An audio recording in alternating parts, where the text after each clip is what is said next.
Hi, this is Michael P. Coleman, Content Director for Brother Be Well.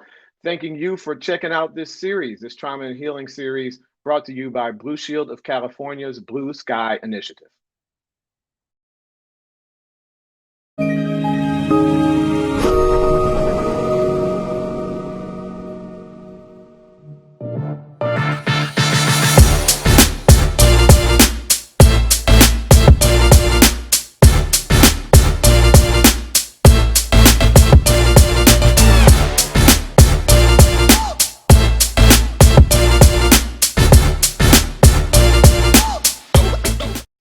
Hi, I'm Michael P. Coleman. I'm Director of Content and Chief Writer for Brother Be Well. Today, we're talking with Justin Martinez. He's a youth advocate and Brother Be Well content contributor. He's also got an inspirational story of trauma, resilience, and recovery. Justin, how's it going today? Really good, Michael. Thank you for having me. It's great to have you here. Great to have you here. Justin, let's get right into it. You've lived quite a life in your time on this planet so far, so let's get right into it. You witnessed domestic violence in your home from a very early age. Mm-hmm. I'm wondering how old you were when you first remember witnessing that. Yeah. I was 3.5 years old. It was my parents' wedding day, July 2nd, 1994. We were leaving the ceremony. It was a beautiful day, and we were in the limo. I was with my parents, and they were out of the sunroof, and they're waving to people, and they're waving. We passed by the groomsmen in the parking lot, and they waved to the groomsmen. And my mom was told she was so beautiful by one of the groomsmen. It was one of my dad's best friends at the time. So they came back into the limo, and my dad smacked my mother in the face and snatched her up by the back of her hair. And that was just a very, very intense moment. I remember it like it was yesterday. And it was very traumatic, very intense. And it's still with me here. Still with you. Yeah, I appreciate you being willing to share it with everybody, Justin. Years later, so that's how it started. And years later, well over a decade later, you had an experience that kind of changed things for you. You started out writing about it.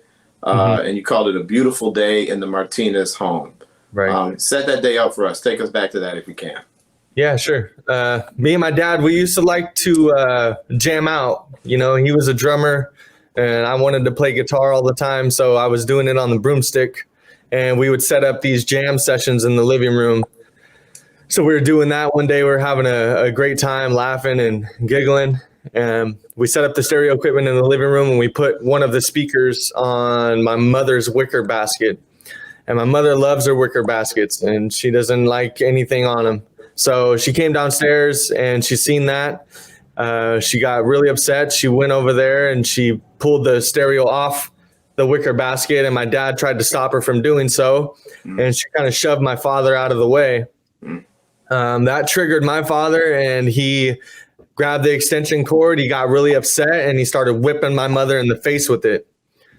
And I was 19 at the time, you know, and I had seen this very frequently in my life. And just hearing my mom's wailing moans really triggered me to stand up and take responsibility. And I beat my father up in my mother's defense. So that's what happened. And I didn't want it to happen anymore. So that's exactly why I stepped in. And you believe that it was the sound of your mom's voice that kind of ultimately broke the camel's back, so to speak. That's what prompted you to say, this can't go on anymore. Yeah. It was, you know, I've heard it a lot throughout my life. And I think it was just that particular day, being 19 years old and you know, realizing that I'm a man now and I can't stand for this anymore. I couldn't hear my mother suffer. So I stepped in and I did what I thought was best at the time. And I defended my mother and beat my father down. It's pretty amazing. You and I have had conversations off camera about some of this before, but just hearing it from you, it's just kind of hitting me in a way. It's bringing back some memories of my own. I appreciate your willingness to talk about all this, Justin. Absolutely. You wrote at the time that you wrote about the time rather that for a while you felt badly about having resorted to violence, and that you were no better than your father. I think those were your words. I'm wondering if you've overcome those feelings, and if so, how have you done that? Because I would imagine a lot of people would feel the same way. Yeah, absolutely. I'm still working on it, Mike, to be honest. You know, I don't really know if there's ever a right or wrong answer in those situations, but I've told the story before, and people, you know, tell me I'm a hero, tell me I'm a good son, and you did what was right. And, you know, when I look back and I reflect on it, I guess I could criticize myself and be hard on myself too much. So I don't ever really like to fight violence with violence. You know, I think there's the firefighters say they fight fire with fire sometimes, and it works out for them. But I don't really believe in that as I get older. So I try to avoid that as much as I can. But these are split-second decisions that you're dealing with when you're a child, or when you're a teenager, or you're becoming a man, and sometimes you just have to be confident in your choices in those decisions, because who knows what would have happened or what could have happened.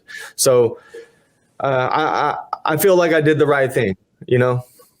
I feel like you did too. The split-second decisions don't end when you're a young person. Life is a series of split-second decisions. And you can just do the best you can do in that moment. And for the record, I think you did the right thing. Seeing that domestic violence going on, that was one of a few adverse childhood experiences that you had to deal with coming up. We're going to, in our next edition of this chat, we're going to talk about all of that if you're open to it. Yeah, absolutely. All right. We'll see you next time on that. And if I want to thank you for viewing, for listening in and checking us out. If you got more curiosity about what Brother Be Well is all about, go to our website, mentalhealthca.org. And until then, Justin, thanks for being with us. It's been a pleasure, Michael. Thank you so much. Been great to have you. My name again, Michael P. Coleman, Content Director with Brother Be Well. And until next time, I want to encourage you to take good care of yourself and somebody else. Bye-bye.